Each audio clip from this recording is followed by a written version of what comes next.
Let me just say something right now. We got some exciting news going on in the World of Warcraft community right now. I don't know if you've heard about it, but if you haven't heard the news, you're about to hear it now. The Burning Shadow Lords Shadowlands Crusade is on the way. Epic new intro. It's a really fucking cool intro. Gonna talk about the news now. Hey guys, my name is Nixxiom and welcome back to another video where we're gonna talk about some recent news and developments with Blizzard Entertainment and World of Warcraft in general. Today, I want to begin by talking about the Shadowlands Alpha. Oh yeah, baby.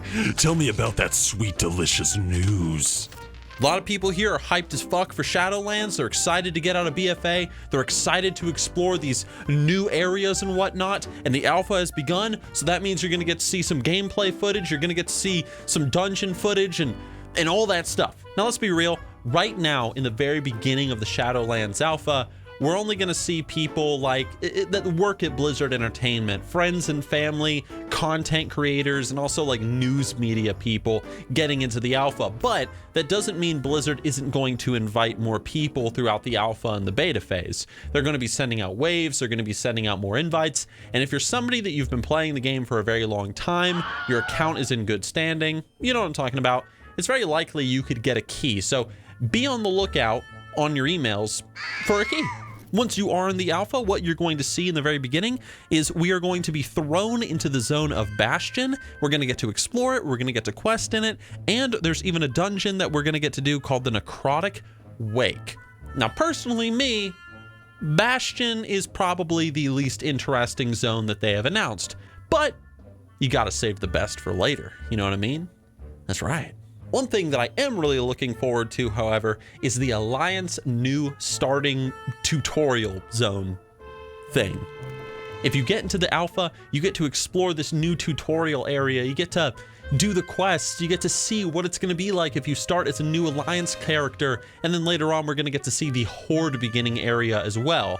If I remember correctly from BlizzCon, how it's going to work is that you start in this little tutorial island sort of thing, and then at the end you get to choose what expansion do you want to level in. Do you want to fight the demons of the Burning Crusade? Do you want to fight against the Lich King, Deathwing? Like, what expansion do you want to do? And then you just kind of go from there once you get off Tutorial Island. I'm excited to see these little tutorial isles. I want to see how they introduce you to the mechanics of the game. I want to see them introducing professions, your spells, like everything. It's going to be interesting. I'm excited.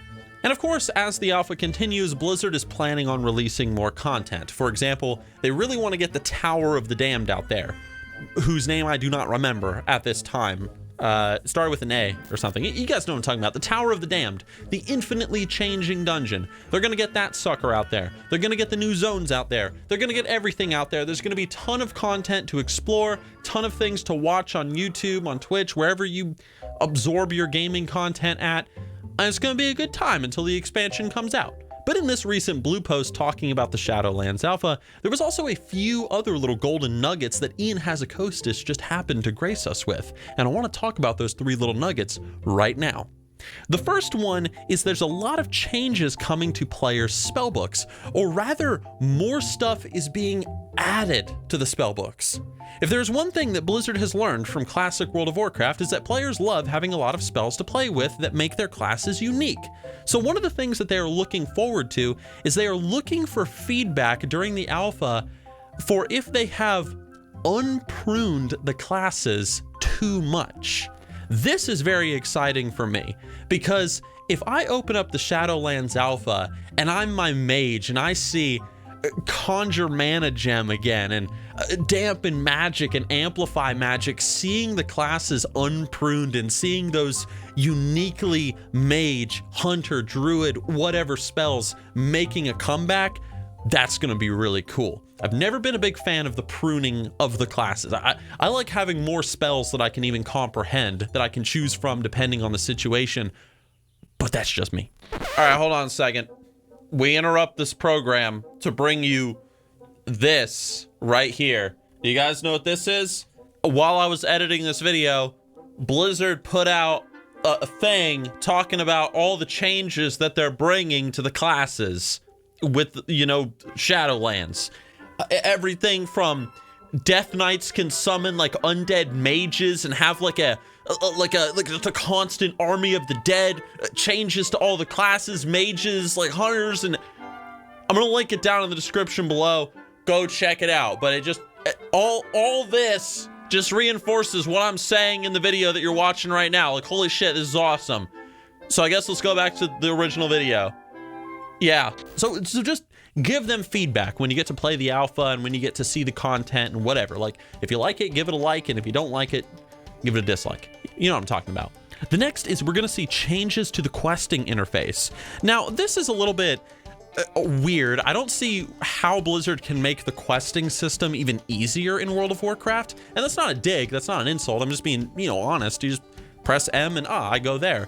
But apparently they're going to add a few more things to the questing interface. The first thing that they're going to do is they're going to make the major narrative quests more apparent during your questing. So I'm guessing they're going to make it so that when you're questing in Stone Talon Mountains, there's going to be a section where it's like, hey, this is your main narrative quest. Do this quest to see the greater zone storyline.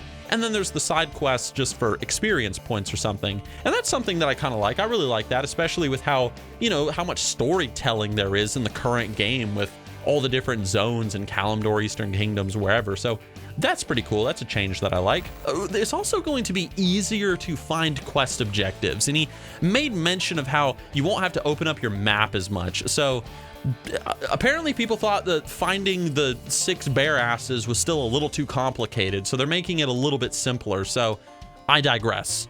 And finally, you're going to be able to put a map marker on the ground to make it easier to go to that place, but you can also make it so that your map marker can be seen by other people. So if some person just cannot find Mancrick's wife, like God forbid, you can put a marker down on the map and say, she is right there, you dumbass. Like, just walk down there. And finally, the third golden nugget, and this is something that's going to excite a lot of you guys, including me.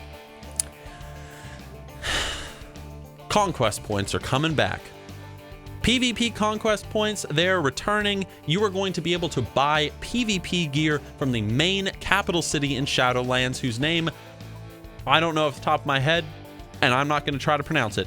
But you're going to be able to buy gear from them, and you can even use conquest points from PvP to upgrade the gear that you currently have.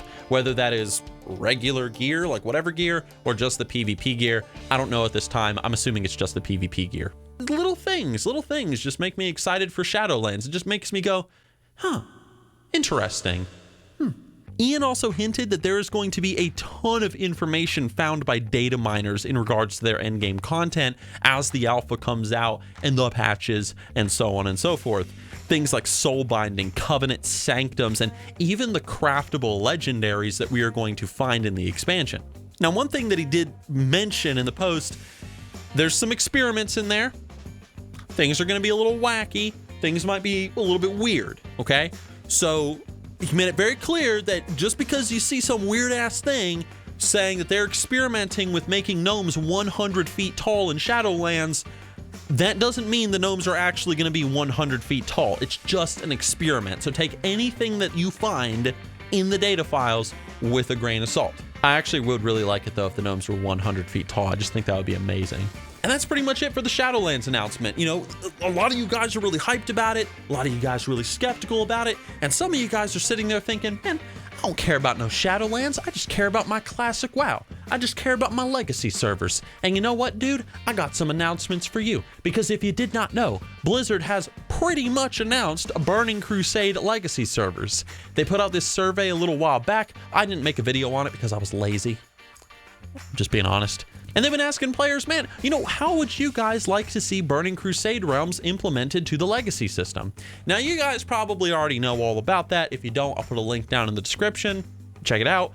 But for me personally, my answer, the thing that I would like it if the classic World of Warcraft servers naturally became Burning Crusade servers at a given date. However, I do like the idea that you have the option to transfer off the server before it becomes a BC server, take your character, and you can put them on a dedicated permanent classic realm. Now, I really like this system because I think a lot of people, myself included, You know, we love Classic WoW, we think it's great, we love that old version of World of Warcraft, but something that we also love is that progression of World of Warcraft. We enjoyed Classic WoW and doing Molten Core and all that crap, but we also enjoyed walking through the Dark Portal. We enjoyed going to Howling Fjord the first time. We enjoyed that progression through the expansions, and so having the servers naturally follow that progression again, I think would be really cool. But I know there's some of you sitting there right now and you're thinking, I don't want to play BC. I don't want to play Wrath. So having that option for that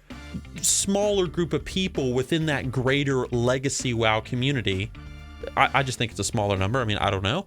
Having the option for them to just go on a website, say, hey, I want to put my character Tyler onto the server of whatever that will be Classic WoW forever, I think having that option for them would be really cool. Now, personally, me, I'm really looking forward to Burning Crusade. I love Classic WoW, it's great, but BC, in my opinion, is like peak WoW. But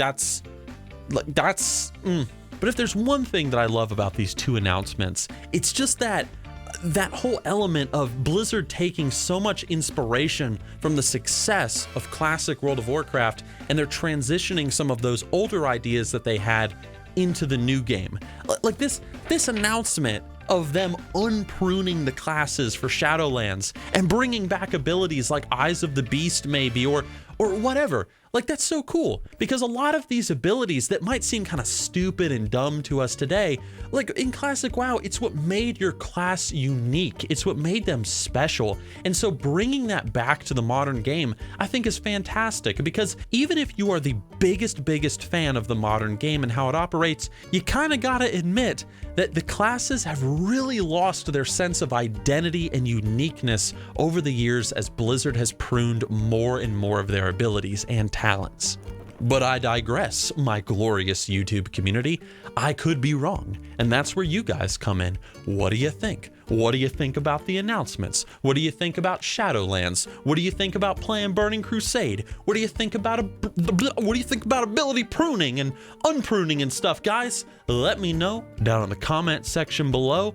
Thank you all for watching the video. I love you guys for it. I will see you with my next project, my next news announcement thing, and that's pretty much it. I'll see you guys soon. And remember, everybody, stay sexy. Yeah.